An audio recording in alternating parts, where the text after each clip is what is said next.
रात के घने अंधेरे में दूर तक फैले सन्नाटे में एक हल्की सी सिसकी गूंज उठी। यह सिसकी थी रिया की, जो अपने कमरे में अकेली थी। रिया एक खूबसूरत और मासूम लड़की थी जिसकी हंसी हर किसी को मोहित कर देती थी, पर आज उसके चेहरे पर उदासी के बादल छाए थे।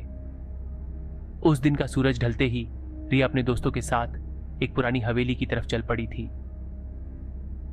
यह हवेली गांव से कुछ दूर थी और इसके बारे में कई भयानक कहानियां मशहूर थीं। रिया के दोस्त उससे बार बार कहते थे कि हवेली में कोई नहीं जाना चाहिए, लेकिन रिया को भूत प्रेत की कहानियों में कभी विश्वास नहीं था। चलो ना, कुछ अलग करते हैं, रिया ने कहा। हवेली में घूम कर देखते हैं कि असल में क्या है। उसके दोस्तों ने अनमने से हामी भरी और सब मिलकर हवेली की ओर बढ़ गए। हवेली में कदम रखते ही उन्हें अजीब सी ठंडक महसूस हुई। चारों तरफ धूल और जाले ही जाले थे। हवेली की दीवारों पर पुरानी तस्वीरें टंगी थीं, जिनमें से कुछ की आंखें ऐसी लग रही थीं जैसे वो रिया और उसके दोस्तों को घूर रही हों। रिया ने एक पल के लिए रुककर उन तस्वीरों को देखा। उसे लगा कि उनमें से एक तस्वीर में मौजूद औरत की आंखें हरकत कर रही थीं। चलो यहां से, उसके दोस्त बोले, लेकिन रिया ने उनकी बातों को नजरअंदाज करते हुए अंदर की ओर कदम बढ़ा दिया। जैसे ही वो हवेली के अंदर दाखिल हुई, उसके कदम रुक गए। उसके सामने एक बड़ा सा कमरा था जिसके बीचों बीच एक पुरानी झूला पड़ा था। रिया ने झूले को देखा और उसके पास जाकर उसे छूने लगी। अचानक झूले में एक हल्की सी हरकत हुई। रिया ने घबराकर पीछे देखा। उसके दोस्तों में से कोई भी वहां नहीं था। वो अकेली खड़ी थी। उसे लगा कि शायद उसके दोस्तों ने उसे डराने के लिए ऐसा किया होगा।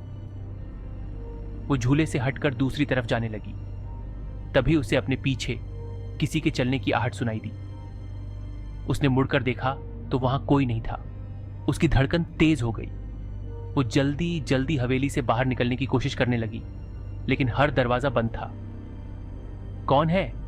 रिया ने हिम्मत जुटाकर आवाज लगाई। उसके चारों तरफ अजीब सी खामोशी थी। तभी एक धीमी सी हंसी की आवाज गूंज उठी। रिया ने पीछे मुड़कर देखा तो एक परछाई उसके सामने खड़ी थी। वो परछाई धीरे धीरे रिया के करीब आ रही थी। मैं हूं इस हवेली की साया, वो परछाई बोली। जो भी यहां आता है वो कभी वापस नहीं जा पाता। रिया की आंखों में डर साफ झलकने लगा। उसने अपने आप को बचाने के लिए दौड़ लगाई, लेकिन उस परछाई ने उसे घेर लिया। रिया ने अपनी पूरी ताकत से दरवाजे को खोलने की कोशिश की, पर सब बेकार था। उसने अपने दोस्तों को पुकारा, लेकिन कोई भी उसकी आवाज सुनने के लिए नहीं था। वो परछाई रिया के और करीब आ गई। रिया की सांसें तेज हो रही थीं। उसने अपने आप को बचाने के लिए भगवान से प्रार्थना की। उस रात के बाद रिया ने हवेली की तरफ कभी मुड़कर नहीं देखा।